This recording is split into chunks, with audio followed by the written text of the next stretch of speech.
Programme में एक बार फिर खुश आमदीद। बात हो रही थी मौजूदा सियासी और माशी बहरान के हवाले से, और इस वक्त चूँकि शहबाज शरीफ साहब कह रहे हैं कि हम कब तक चीन और सऊदीया से पैसे मांगते रहेंगे, और बात बिल्कुल उनकी ठीक है।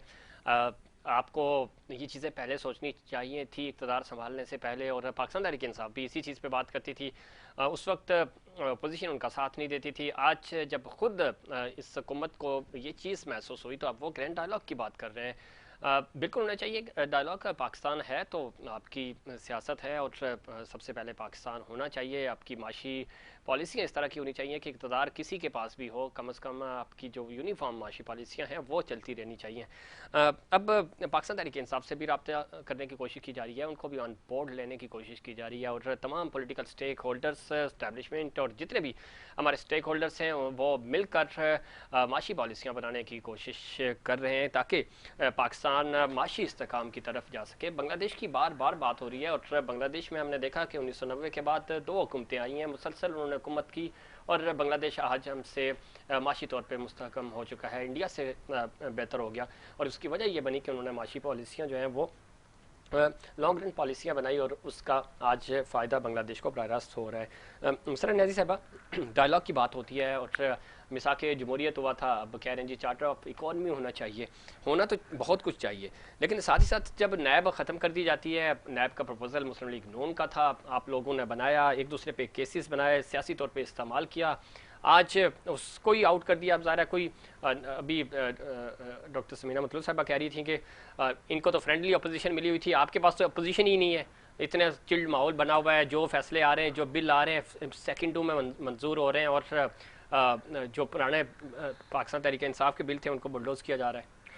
देखिए सफ़ीर भाई, बात दरअसल ये है कि आपने बड़ी अच्छी बात की कि हमारे पास, इनके पास, हम कह रहे थे कि फ्रेंडली अपोजिशन थी। ये वो शख्स था जो कहता था अपोजिशन से मैं बात करना गवारा नहीं करता। अगर ये इतने ही खैर ख्वाह थे, पाकिस्तान पीपल्स पार्टी हो या दीगर जमातें हो, हमने तो अपोजिशन में बैठ के आपका मुकाबला किया ना। अच्छा। आप अगर खैर ख्वाह थे और आपको पता था, क्योंकि खान साहब खुद कहते हैं कि क्योंकि वो मुस्तकिल 4 माह से एक ही ढंडोरा अलारे जा रहे थे, अलाप रहे थे कि आलमी साजिश के नाम पर लोगों को वो बेवकूफ़ बना रहे थे, क्यों, और वो खुद भी कहते थे कि मुझे 1 साल पहले पता था कि मेरी गवर्नमेंट जाने वाली है। अच्छा। जब अदम एतमाद में उन्हें जो जिम्मेदारी दी गई थी कि आप अदम एतमाद को किसी तरह रोक लें, तो वो किस इदारे के और किस सियासी जमात के पांव तक जाके उन्होंने नहीं पकड़े, लेकिन वो अदम एतमाद के थ्रू पहली दफा कोई असम्बली है जो सही मायनों में पार्लियामेंट के थ्रू घर को गई। लेकिन ये भी तारीख है मुसर्रत न्याज़ी साहिबा, और ये तारीख लिख दी गई है, और सब पूरे मीडिया ने दिखाया कि किस तरह सिंध हाउस में पैसे चले। अच्छा, चले, आपने चले, बंदे तोड़े, तो ये जमहूरियत तो ये भी नहीं है ना। आपने आईनी तरीक़ाकार जरूर इस्तेमाल किया तहरीक, लेकिन तो पाकिस्तान की सियासी तारीख में, पार्लियामानी तारीख में ऐसा भी नहीं हुआ कि इस तरह आपने सरेआम दूसरी जमातों के लोग खरीदे हों, खरीदो फरोख्त हो, और उनको आपने। देखिए सफ़ीर भाई मेरी बात सुने। देखें, अगर सिंध हाउस में थे तो उन सब ने ये कहा था कि हमारी जान को खतरा है, क्योंकि जिस तरह की धमकियां ये दे रहे थे। दूसरी बात दे रहा था कि एक बंदा भी बताए ना, किसी ने किसी का बाल भी नहीं, बाल किस तरह, आप मुझे बताएं, बाल बीघा की बात करते हैं। सिंध हाउस पर जो हमला किया गया था, उनके MNA जत्थे के तौर पे जो वो गए और दीवारें फलांगी, दरवाजा तोड़ दिया, क्या वो सही मायनों में गए थे? वो बहुत अच्छे थे। अगर वहां सिंध पुलिस ना होती तो यकीनन बहुत बड़ा खून खराबा हो सकता था। जिस तरह सिंध असेंबली की तारीखी अहमियत है, ज़रा यहाँ पे करारदाद पाकिस्तान के हवाले से बात इतनी हिस्टोरिकल, उस सिंध हाउस में जो इस्लामाबाद में बना हुआ है, उसके अंदर जब खरीदो फरोख्त हुई, तो इस चीज पे तो आपको खुद सिंध हुकूमत को शर्मसार होना चाहिए था। और आप डटाई से आप कहते हैं कि बिल्कुल सफ़ीर भाई देखें, बिल्कुल ऐसा नहीं है। अगर उनमें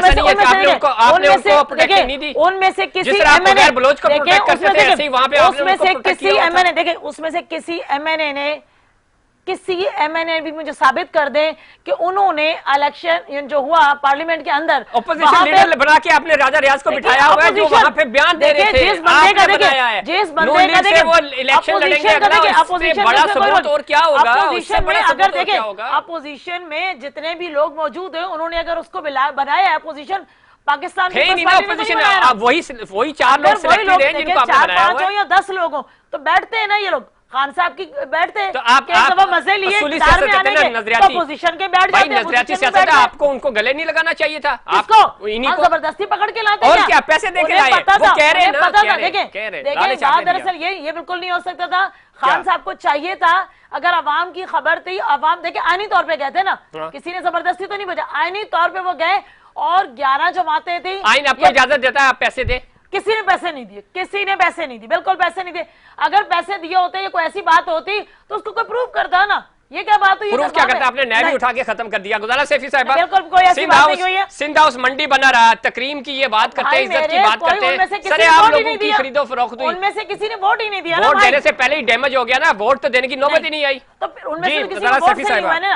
अरे तो वोट कब के लोग थे, उन सब ने मिलकर किया, उनमें से मिले ना। वोट तो तब देते हैं ना कि वोट की जरूरत पड़ती, वोट से पहले ही काम कर दिया आपने। इससे बड़ा क्या होगा कि 20 लोग एक पार्टी को छोड़ के चले जाए तो मोमेंटम, जिस तरह समीना मतलूब साहिबा का जिस तरह अभी टेम्पो टूट गया था, इस तरह तहरीक इंसाफ का टेम्पो आपने तोड़ा। पीपल्स पार्टी से क्यों? सैफी साहिबा चले पूछ लेते हैं, मेरी एक बात सुनेंगे। ये लोग कहते थे कि सिंध से हम लोग तोड़ेंगे, हमारे 20 एमपी 22 एमपी हमने तोड़ लिए, तो एक एमपी हमारा सिंध से नहीं तोड़ सके तो बातें करते हैं। पैसे तो नहीं दिए ना, पैसे नहीं खिलाते ना, पैसे नहीं। अगर आपके पास आपके पैसे इतने सिंध लूट के खा गए आप लोग। ना दिए तो बनी गाला में जो है ना जहाज के जहाज जब तरीन साहब भर के ला रहे थे तो वो फजूल में दे रहे थे क्या? तरीन साहब ने हुकूमतें तो नहीं लूटी ना, 15 साल से आप सुबह खा रहे हैं जी। हम सुबह खा रहे हैं ना, तो हमें सुबह के अवाम मैंडेट दे रही है, हम सुबह नहीं खा रहे, हम तो सुबह को डिलीवर कर रहे हैं। अवाम को भी दे दें, सुबह को डिलीवर कर रहे हैं जब अरे अवाम को भी दे दें कुछ। गुजारा सैफी साहिबा जी जनाब, गुजारा सैफी साहिबा ये कह रहे हैं सिंध हाउस किस तरह इस्लामाबाद में मंडी बना रहा है, आपके सामने है।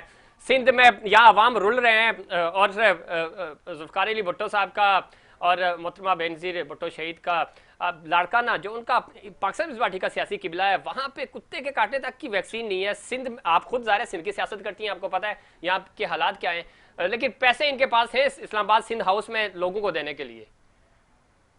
देखिए वहाँ पे इनके एक पिछले चीफ मिनिस्टर थे, काफी मशहूर जमाना और काफी पुराने, काफी बुजुर्ग। उनसे जब कहा गया कि पिछली जब हुकूमत थी तो उनसे जब पूछा गया, हमारी हुकूमत से पहले की बात है, कि भाई थर में इतने सारे बच्चे मर गए तो उसके लिए आपके क्या कहना चाहेंगे? उन्होंने कहा कि वहां तो बच्चे मरते रहते हैं, मतलब कोई बड़ी बात नहीं। अगर किसी का, गरीब का, अमीर का, जिसका भी बच्चा जरा भी तेज बुखार 102 तक भी पहुंच जाता है तो हर माँ तिलमिला जाती है, हर बाप परेशान हो जाता है। ये गरीबी अमीरी की बात नहीं है, ये मुफलिसी, खलाशी और अमारत का जिक्र नहीं है, ये है इंसानियत की बात। अगर आप इंसानियत से मुबर्रा होकर सोचें तो फिर आप ये देखिए ना कि सिंध में कहाँ हुकूक मिले इतने साल में, 50 साल की पीपल्स पार्टी की हुकूमत के बाद। और जब जिम्मेदारी इन्होंने डाल दी है PMLN के कंधों के, लीडरान के कंधों पर, तो उतने ही जिम्मेदार मुल्क को गर्क करने में पीपल्स पार्टी भी है। अगर ये इजारादारी सिंध के अंदर कायम साबित करना, ऑडिट नहीं कराएंगे, गरीबों को उनका हक नहीं देंगे, गरीबों को अस्पताल नहीं मिलेगा और आपकी 60,000 गोश्त स्कूल्स होंगे, तो आप मुझे बताइए कि तालीम का म्यार क्या होगा और बच्चे जो हैं, वो इंसान जो हैं, वो कैसे पनपेंगे उस नए दौर में जहां पे दुनिया जो है वो मार्स में पानी तलाश कर रही है और देख रही है कि वहां पे भी लोग। तो ये मतलब इतना कॉन्ट्रास्ट है और दुनिया के मोस्ट टैलेंटेड लोग इस मुल्क में रहते हैं और जरा नम हो ये मट्टी तो बड़ी जरखेज है सख्ती, तो उसको जरखेज क्या, उसको नम करने की कोशिश भी नहीं की जा रही, उसे मम करने की। जरखेज बिल्कुल है साहिबा, यहाँ से पैसे कश्तियों में भर के दुबई चले जाते हैं, यहाँ पे फालूदे वाले से पैसे निकल आते हैं, यहाँ पे एक मजदूर के अकाउंट से पैसे, जरखेज है इसमें। एक मिनट, अभी अक्टूबर में पता चलेगा। अभी तो ये बड़े खुश हो रहे हैं कि हमारी जो 4 साल की कारकर्दगी की वजह से ये ग्रे लिस्ट से निकल रहे हैं, मगर जब असली टीम आएगी और चेक करेगी कि कितनी इन्होंने इस दौरान में जो इनको मौका मिला इन 2-3 महीनों का, कितनी मनी लॉन्ड्रिंग की, कितनी बेईमानियां की, कितने लॉस के साथ इन्होंने फ्लॉज निकाले हैं, तो फिर पता चलेगा कि ये किस तरह से ग्रे लिस्ट से निकलते हैं। चले ठीक है, आपका पॉइंट आ गया। डॉक्टर समीना मतलूब साहिबा, आपसे बराह रास्त आपसे सवाल है, मैं सवाल ही करूंगा, फिर बीच में आपको जरा टेम्पो आपका ब्रेक नहीं करेंगे सफा। अब ये बता दें, उम्मीद दिला दें अगले 3 महीनों में कुछ इस कौम को, गरीब आवाम को पेट्रोल सस्ता मिलेगा, रोटी मिलेगी, कपड़ा मिलेगा, या मजीद अभी मुश्किल फैसले करने हैं आपने? नहीं, मैं थोड़ी सी इस बात का जवाब दे लूं। जी जी। कराची के हालात को आप बिल्कुल शिकवे पे ले आए हैं और गजाला शफी साहबा मुकम्मल आपका साथ दे रही थी। मुझे ये बताएं, हमारे पास तो 2 माह हुए हुकूमत आई है, ये 4 साल गुजार के गए, ये क्या संभाल के गए थे? कराची में भी हुकूमती, फेडरल में इनकी हुकूमती का मंसूबा तो ये क्या ये कुत्ते की वैक्सीनेशन ही नहीं है? मंसूबे को रोका आप लोगों ने, बोलने दे। रोका केसर को मंसूबा आप लोगों ने, गजाला साहिबा आप लोगों ने रोका क्योंकि आप लोग बहुत ज्यादा सादिक और अमीन थे।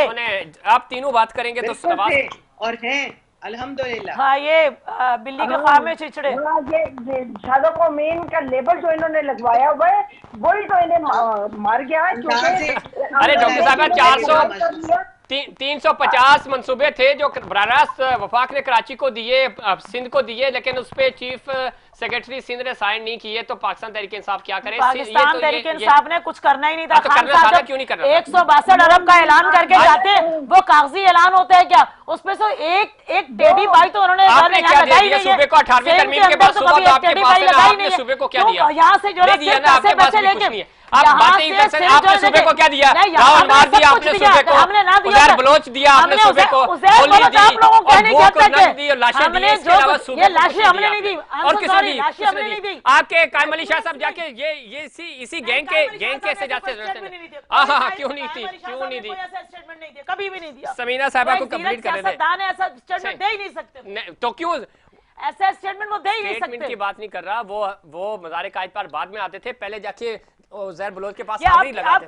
नहीं, मैं विजुअल दिखा दूंगा, प्रोड्यूसर साहब दिखाइए, आप दिखाइए, आप वहां पे जाके दरबार पे लियारी गैंग के दरबार पे हाजिरी लगाते थे, उसके बाद आते थे। और आप तो राव अनवार को भी आपको कौमी दायरे में लेके आगे। ये पाकिस्तान पीपल्स पार्टी थी, डॉक्टर समीना मतलूब साहब, पीटीआई की गवर्नमेंट नहीं थी। पीटीआई ने क्या मतलब वजीर आजम बनने के बाद 4 महीने बाद भी जो है ना बोलने की आ सके कायद आजम के बाजार पे बातें करते हैं आप। तो यहाँ से वीडियो जो लीक हुई थी आप ये नून लीग, ये कैप्टन सफदर वाले नारे, भाई कैप्टन सफदर साहब के देखिए, अगर नारे हैं जो कुछ भी है, अगर उन्होंने किया आपने तो उनको गिरफ्तार किया गया। जो चांद चढ़ाए हैं ना वो सबको पता है। देखिए हमने जो देखे सफदर साहब को दरवाजा तोड़ के, आपकी कुलीग है, उनको बोलने दे फिर। बोले मेरी कुलीग कोई, हम सब कुलीग से। हाँ, तो डॉक्टर साहब कंप्लीट करें प्लीज।